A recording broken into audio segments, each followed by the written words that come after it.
Hello friends, welcome my YouTube channel education is a vision. अरे दोस्तों, स्वागत है हमारे यूट्यूब चैनल पर। और आज हमारा फाउंडेशन बैच है साइंस क्लास का। विज्ञान में हम बायोलॉजी का सेक्शन पढ़ रहे थे और क्लास नंबर 20 है सर हमारी मनुष्यों में रक्त रोग। क्या है दोस्तों? मनुष्यों में रक्त रोग और उनकी बीमारियां, जो उन रक्त रोगों से संबंधित जो बीमारी होती है उनके बारे में हम यहाँ पर चर्चा करने वाले हैं। साइंस फाउंडेशन में से दोस्तों विज्ञान का, और क्लास नंबर 20 आज हमारी एजुकेशन इज ए विजन हमारे यूट्यूब चैनल का नाम है। यूट्यूब पर जाइए, सर्च कीजिए, चैनल को सब्सक्राइब कीजिए एंड शेयर कीजिए।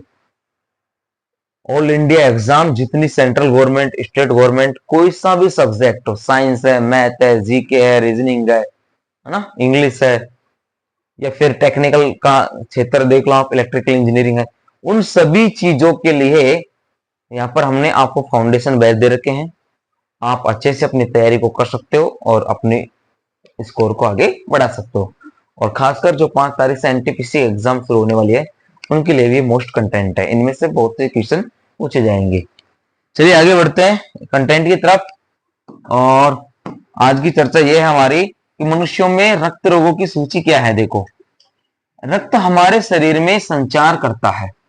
हमारे शरीर में क्या करता है, ब्लड जो होता है वो पंपिंग करता है, घूमता रहता है और शरीर की कोशिकाओं को ऑक्सीजन और पोषक तत्व जैसे आवश्यकता पदार्थ प्रदान करता है, तथा जो शरीर है हमारा, उन शरीर की कोशिकाओं को ये ऑक्सीजन देगा और पोषक तत्व भी उपलब्ध करवाएगा।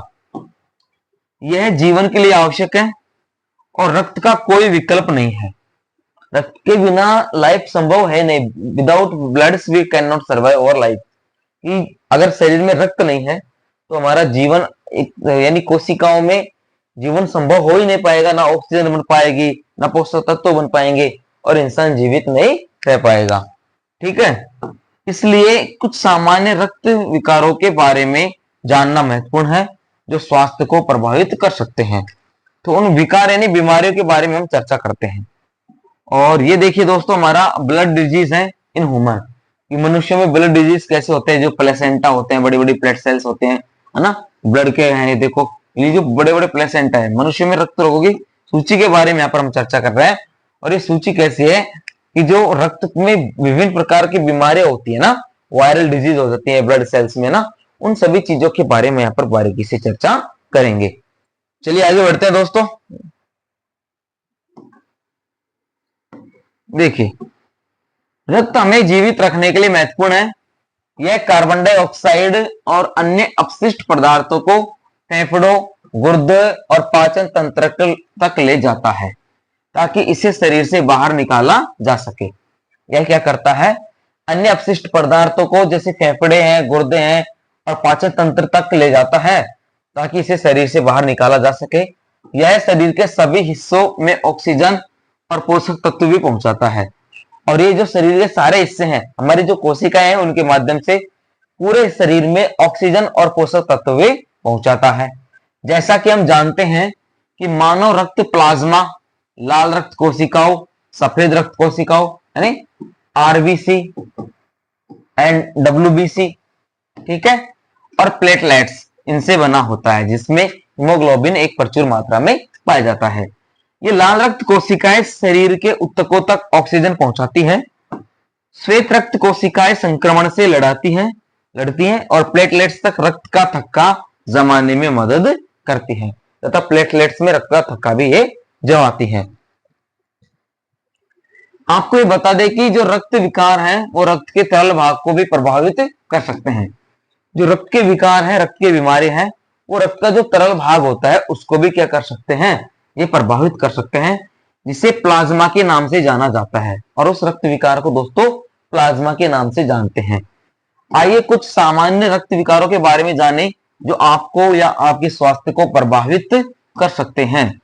कुछ सामान्य रक्त विकारों में एनीमिया, रक्तस्राव विकार जैसे हीमोफीलिया, रक्त के थक्के, ल्यूकेमिया, लिम्फोमा सहित रक्त कैंसर आदि शामिल है। उनके बारे में हम चर्चा करेंगे कि रक्त कैंसर कौन कौन से हैं और क्या उनमें चीज है, किस तरीके से उनको आगे बढ़ाया जा सकता है, किस तरीके से उनको साथ में लिया जा सकता है। आगे देखते हैं। स्वास्थ्य और बीमारी में रक्त के अध्ययन को हेमाटोलॉजी के रूप में जाना जाता है। स्वास्थ्य और बीमारी में रक्त के अध्ययन को हेमाटोलॉजी के रूप में जाना जाता है।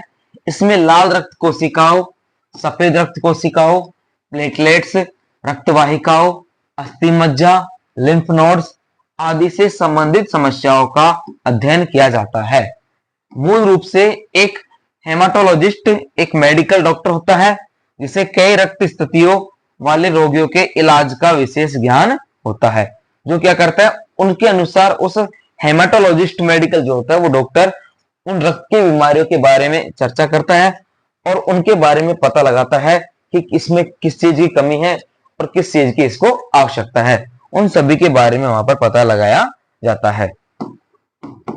फिर बात आती है सर मनुष्य में कुछ सामान्य रक्त रोगों का या मनुष्य में कुछ सामान्य रक्त रोग विकारों की सूची है। देखो, जैसे लाल रक्त कोशिकाओं को प्रभावित करने वाले रक्त विकार इस प्रकार है। पहला है दोस्तों हमारा यहाँ पर एनीमिया। एनीमिया क्या होता है उसके बारे में चर्चा करते हैं। एनीमिया से पीड़ित लोगों में लाल रक्त कोशिकाओं की संख्या कम होती है। हल्के एनीमिया के मामले में लक्षण नहीं दिखाई देते, लेकिन जब एनीमिया गंभीर होता है तो थकान महसूस होना, त्वचा का पीला पड़ना और परिश्रम के साथ सांस फूलना जैसी समस्याएं उत्पन्न हो जाती हैं। फिर दूसरे नंबर पे आते हैं दोस्तों एप्लास्टिक्स। एप्लास्टिक एनीमिया क्या होता है? यह एनीमिया का एक प्रकार है जब अस्थि मज्जा तीनों प्रकार की कोशिकाओं जब अस्थि मज्जा तीनों प्रकार की कोशिकाओं अर्थात लाल रक्त कोशिकाओं यानी आरबीसी, सफेद रक्त कोशिकाओं यानी डब्ल्यूबीसी और प्लेटलेट्स इनका पर्याप्त उत्पादन करने में विफल हो जाती है। यानी जैसे जैसे इनका विकार और बढ़ता जाएगा तो ये कोशिकाएं अपना विस्तार करती जाएंगी और इनमें इन वायरल बीमारियों का या इन रक्त रोगों का फैलाव होता जाएगा।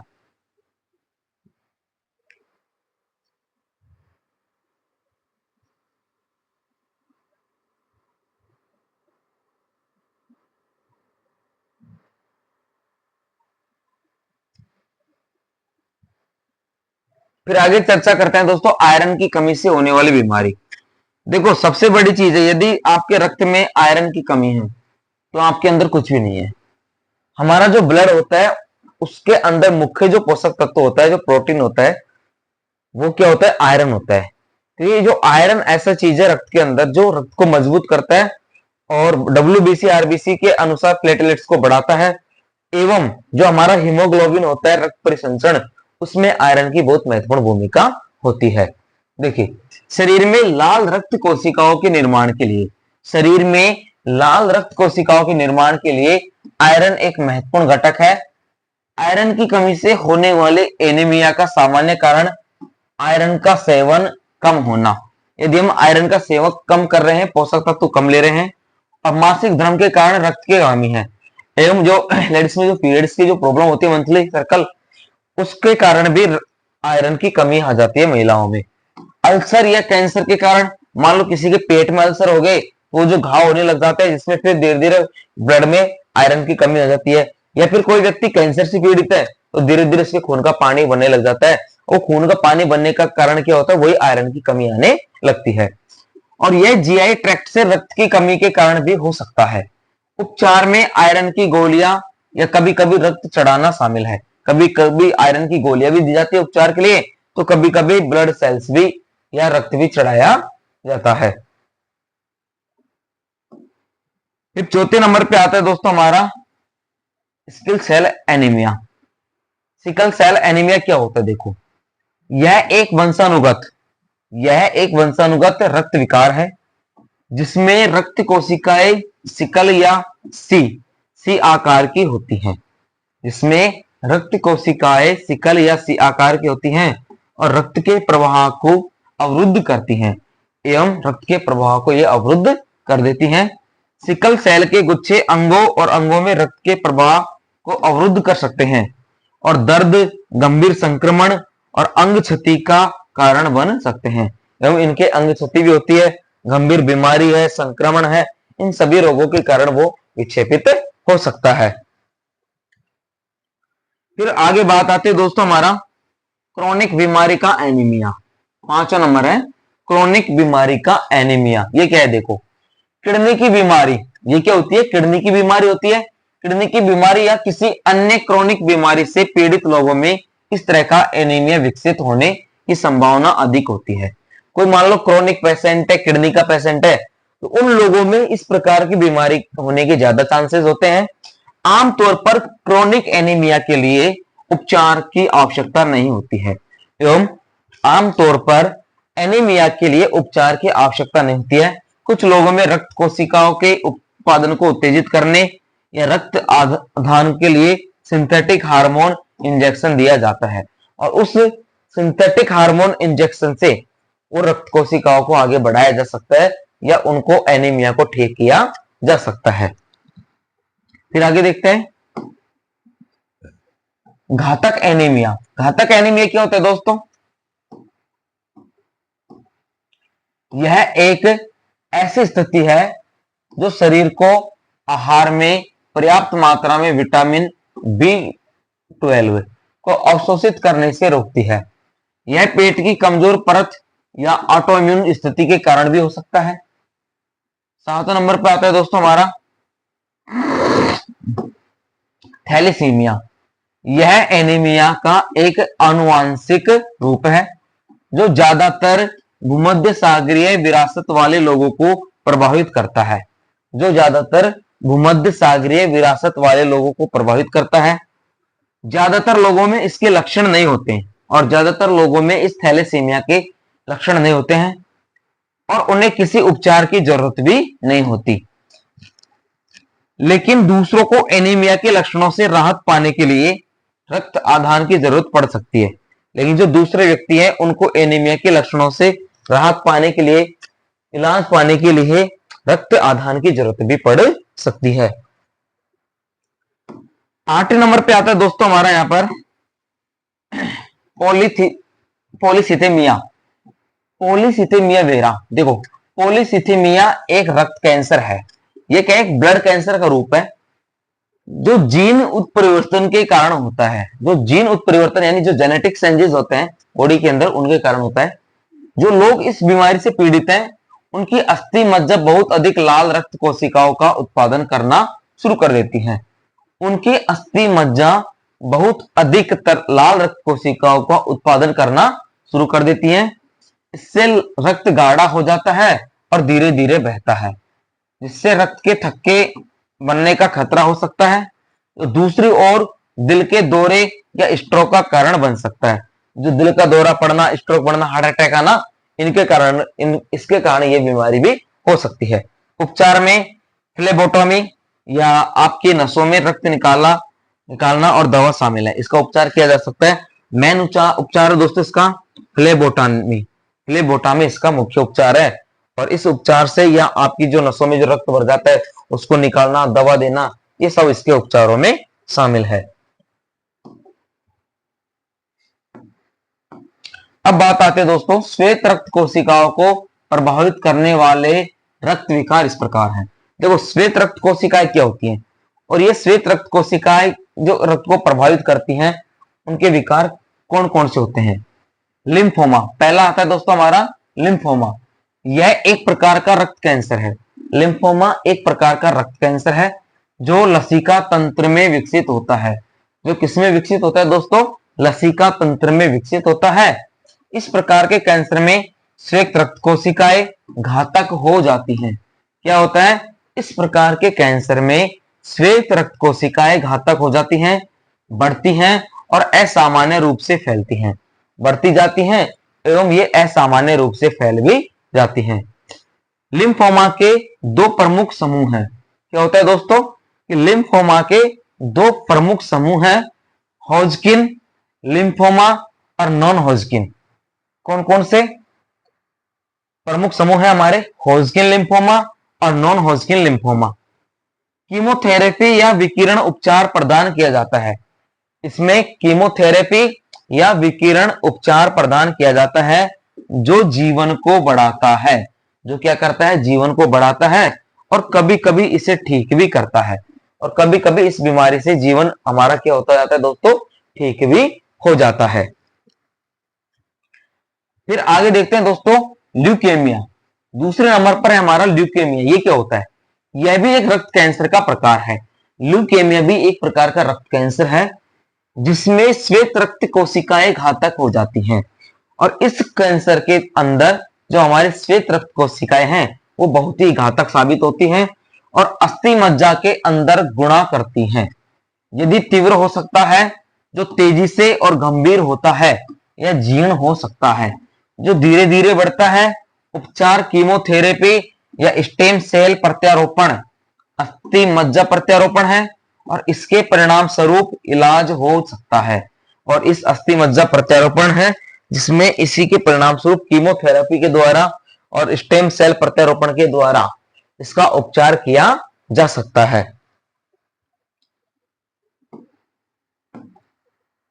अगला आता है दोस्तों हमारा माइलोडिस्प्लास्टिक सिंड्रोम। माइलोडिस्प्लास्टिक सिंड्रोम, इसको एमडीएस बोला जाता है ना। ये क्या है? यह एक ऐसी स्थिति है जो अस्थि मज्जा में श्वेत रक्त कोशिकाओं को यह एक ऐसी स्थिति है जो अस्थि मज्जा में श्वेत रक्त कोशिकाओं को प्रभावित करती है। शरीर में बहुत अधिक अपरिपक्व कोशिकाएं बनाने लगती हैं, और इससे शरीर में बहुत अधिक अपरिपक्व कोशिकाएं बनती हैं जिन्हें ब्लास्ट कहते हैं। जिन्हें क्या कहा जाता है दोस्तों? ब्लास्ट कहा जाता है। परिणाम स्वरूप ब्लास्ट की संख्या बढ़ जाती है, और वे ब्लास्ट की संख्या जो धीरे धीरे बढ़ने लगती है। परिपक्व और स्वस्थ कोशिकाएं बाहर निकल जाती हैं। यह बीमारी या तो धीरे धीरे या बहुत तेजी से बढ़ सकती है, और ये जो बीमारी होती है तो बहुत धीरे या बहुत तेजी से बढ़ने लग जाती है, और कभी कभी ल्यूकेमिया का कारण बन सकती है। और कभी कभी क्या होता है, इस बीमारी से ल्यूकेमिया का कारण भी बन सकता है। फिर चौथे नंबर पर आता है दोस्तों हमारा मल्टीपल माइलोमा। मल्टीपल माइलोमा क्या होता है? यह भी एक प्रकार का रक्त कैंसर है। यह भी एक प्रकार का रक्त कैंसर है जिसमें प्लाज्मा सेल के रूप में जाने जाने वाली रक्त कोशिका घातक हो जाती है। इसमें प्लाज्मा सेल के रूप में जानी जाने वाली रक्त कोशिका घातक हो जाती है। नतीजतन प्लाज्मा की कोशिकाएं गुणा करना शुरू कर देती हैं और हानिकारक पदार्थ छोड़ती हैं, एवं वे हानिकारक पदार्थों का रिसाव करती हैं जो अंग क्षति का कारण बन सकते हैं, जिससे हमारे शरीर के अंगों की क्षति भी हो सकती है। मल्टीपल माइलोमा का कोई इलाज नहीं है। ये एक ऐसी घातक बीमारी है जो ना इलाज है। इसका कोई फिक्स इलाज भी नहीं पाया गया है। लेकिन स्टेम सेल ट्रांसप्लांट या कीमोथेरेपी लोगों को इस बीमारी के साथ साथ वर्षों तक जीवित रहने में मदद करती है। अब लोगों में अगर ये लंबे समय से ये बीमारी बनी हुई है तो कीमोथेरेपी के द्वारा, स्टेम सेल ट्रांसप्लांट के द्वारा लोगों का जीवन को थोड़ा आगे बढ़ाया जा सकता है। फिर आगे देखते हैं दोस्तों, प्लेटलेट्स को प्रभावित करने वाले रक्त विकार इस प्रकार है। अब बात आती है प्लेटलेट्स को कौन कौन से रक्त विकार प्रभावित करते हैं या कौन कौन सी रक्त की बीमारियां होती हैं। पहली है दोस्तों हमारे यहाँ पर थ्रोम्बोसाइटोपेनिया। थ्रोम्बोसाइटोपेनिया यह रक्त में प्लेटलेट्स की कम संख्या के कारण होता है। क्या स्थितियों के कारण थ्रोम्बोसाइटोपेनिया होता है, लेकिन अधिकांश में असामान्य रक्तस्राव नहीं होता है। दूसरी चीज है इम्यून थ्रोम्बोसाइटोपेनोमिक। ये क्या होता है? इम्यून थ्रोम्बोसाइटोपेनोमिक, इसको प्रेपूरा बोला जाता है। आईटीपी यह एक प्रकार की स्थिति है जिसमें प्लेटलेट्स की संख्या कम होने से रक्तस्राव और आसानी से चोट लगने की समस्या होती है। त्वचा पर छोटे छोटे लाल धब्बे भी हो जाते हैं इसमें। और क्या होता है कि छोटे छोटे लाल धब्बे भी बनने शुरू हो जाते हैं त्वचा के ऊपर। तीसरा आता है सर हमारा हेपारिन प्रेरित थ्रोम्बोसाइटोपेनिया। हेपारिन प्रेरित थ्रोम्बोसाइटोपेनिया ये क्या होता है? इस स्थिति में प्लेटलेट काउंट कम हो जाता है। इस स्थिति में दोस्तों जो हमारा प्लेटलेट काउंट है वो कम पड़ जाता है। हेपारिन की प्रतिक्रिया के कारण, हेपारिन एक रक्त पतला करने वाली दवा है। ये क्या होता है? इसके कारण रक्त को पतला करने की यह एक दवा है जो अस्पताल में भर्ती कई लोगों को रक्त की हानि को रोकने के लिए दी जाती है। जो लोग अस्पताल में भर्ती रहते हैं उन लोगों को रक्त के हानि को रोकने के लिए इस दवा का सेवन करवाया जाता है। तो होता है दोस्तों थ्रोम्बोबोटिक थ्रोम्बोसाइटोपेनिक परपुरा। यह दुर्लभ रक्त विकार की स्थिति है। यह क्या है दोस्तों? एक प्रकार के दुर्लभ रक्त विकार की स्थिति है जिसके कारण पूरे शरीर में रक्त वाहिकाओं में छोटी रक्त कोशिकाएं बनने लगती हैं। इस प्रक्रिया में प्लेटलेट्स का उपयोग किया जाता है। क्या होता है कि इस प्रक्रिया में प्लेटलेट्स का उपयोग किया जाता है और इससे प्लेटलेट्स की संख्या कम हो जाती है एवं इससे प्लेटलेट्स की संख्या भी कम पड़ जाती है। जो वायरल डिजीज होता है ना, बुखार चढ़ जाता है ना, प्लेट्स की बीमारी हो जाती है, वायरल बुखार, वो इसी के कारण होता है। फिर आगे देखते हैं दोस्तों, इसमें 5 है इसमें प्राथमिक थ्रोम्बोसाइटोपेमिया। प्राथमिक थ्रोम्बोसाइटोपेमिया क्या होता है? यह एक दुर्लभ विकार है जो रक्त के थक्के को बढ़ा सकता है, और ऐसा दुर्लभ विकार है जो रक्त के थक्के को बढ़ा सकता है। इससे स्ट्रोक या दिल के दौरे का खतरा हो सकता है। इससे क्या होता है? स्ट्रोक लगना या दिल के दौरे का खतरा बढ़ना हो सकता है। इस प्रकार का विकार तब होता है जब अस्थि मज्जा बहुत अधिक प्लेटलेट्स का उत्पादन करती है। जब अस्थि मज्जा बहुत अधिक प्लेटलेट्स का उत्पादन करती है। छठा आता है दोस्तों हमारा हीमोफीलिया। हीमोफीलिया क्या होता है? इसे रक्त का थक्का जमने की बीमारी के रूप में भी जाना जाता है।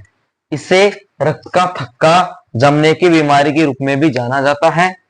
इस बीमारी की सबसे गंभीर जटिलताओं में व्यक्ति को अत्यधिक और लंबे समय तक रक्तस्राव होता है। इसमें व्यक्ति को अत्यधिक और लंबे समय तक रक्तस्राव होता है। यह रक्तस्राव शरीर के अंदर या बाहर हो सकता है, और यह जो रक्तस्राव है वो शरीर के अंदर या बाहर हो सकता है।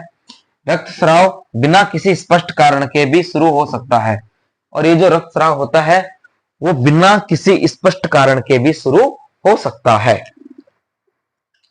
फिर आगे देखते हैं दोस्तों 7वें नंबर पर वान विलेब्रांड रोग।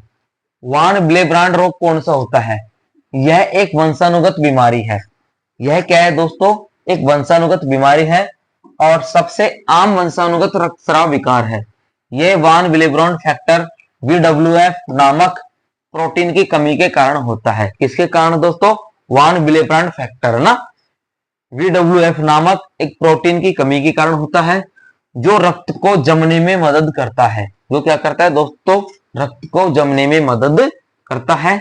8वां इसमें अधिग्रहित प्लेटलेट। अधिग्रहित प्लेटलेट फंक्शन विकार। अधिग्रहित प्लेटलेट फंक्शन विकार। कुछ दवाएं या चिकित्सा स्थितियां भी प्लेटलेट्स के कामकाज को प्रभावित करती हैं। क्या होता है कि कुछ दवाएं या चिकित्सा स्थितियां भी प्लेटलेट्स के कामकाज को प्रभावित करती हैं। कनाडाई हीमोफीलिया एसोसिएशन CHA, इनके अनुसार कुछ सामान्य दवाएं हैं जो मुख्य रूप से लंबे समय तक लेने पर प्लेटलेट्स को प्रभावित कर सकती हैं। जो क्या है? मुख्य रूप से लंबे समय तक इन दवाइयों का सेवन करने पर ये प्लेटलेट्स को प्रभावित कर सकती हैं, जिनमें एस्पिरिन, कुछ एंटीबायोटिक्स है ना, हृदय की दवाएं, रक्त पतला करने वाली दवाएं, नॉन स्टेरॉइडल, एंटी इन्फ्लेमेटरी है ना, NSAIDs बोला जाता है इनको, एंटी डिप्रेसेंट, एनेस्थेटिक्स आदि शामिल हैं इसमें। फिर अगला है दोस्तों प्लेटलेट्स को प्रभावित करने वाले रक्त विकार इस प्रकार हैं कि जो प्लेटलेट्स हैं वो रक्त प्रभावित करते हैं रक्त को, वो किस प्रकार करते हैं। देखो, कई तरह के विकार प्लाज्मा कोशिकाओं को प्रभावित करते हैं। क्या होता है कि कई तरह के विकार प्लाज्मा कोशिकाओं को प्रभावित करते हैं। शरीर में सफेद रक्त कोशिकाओं का प्रकार जो एंटीबॉडी बनाते हैं, आपको बता दें कि ये कोशिकाएं शरीर की संक्रमण और बीमारी को दूर करने या उससे लड़ने की क्षमता के लिए महत्वपूर्ण है, और उस बीमारी को वो आगे बढ़ाते जाते हैं। ठीक है दोस्तों, चलिए आगे बढ़ते हैं। प्लाज्मा सेल मायलोमा, ये क्या होता है? देखो, ये एक दुर्लभ रक्त कैंसर है, बहुत ही दुर्लभ रक्त कैंसर है दोस्तों, plasma cell myeloma. Plasma cell myeloma यह एक दुर्लभ रक्त कैंसर है। इसकी स्थिति है जो अस्थि मज्जा में प्लाज्मा कोशिकाओं में विकसित होती है। जो क्या होता है दोस्तों? अस्थि मज्जा में प्लाज्मा कोशिकाओं में विकसित होती है। जब घातक प्लाज्मा कोशिकाएं अस्थि मज्जा में जमा हो जाती हैं, जब घातक कोशिकाएं अस्थि मज्जा में जमा हो जाती हैं और प्लाज्मासाइटोमा नामक ट्यूमर बनाती हैं। क्या बनाती है दोस्तों? एक ट्यूमर बनाती हैं। तो मुख्य रूप से रीढ़, कुल्हों या पसलियों जैसी हड्डियों में होती है। असामान्य प्लाज्मा कोशिकाएं मोनोक्लोनल एम प्रोटीन नामक असामान्य एंटीबॉडी उत्पन्न करती हैं। अस्थि मज्जा में ये प्रोटीन बनते हैं और स्वस्थ प्रोटीन को बाहर निकाल देते हैं। परिणाम स्वरूप रक्त गाढ़ा हो जाता है और गुर्दे को नुकसान पहुंचता है। रोग का कारण अज्ञात है। इस रोग का कोई कारण ही पता नहीं चलता। तो ये मनुष्य में होने वाले कुछ सामान्य रक्त विकार हैं जिनके बारे में हमने यहाँ पर चर्चा की है, जाना है, अच्छे से पढ़ा है दोस्तों। यदि वीडियो अच्छा लगे तो अपने दोस्तों में शेयर करना, चैनल को सब्सक्राइब करना। Thanks for watching.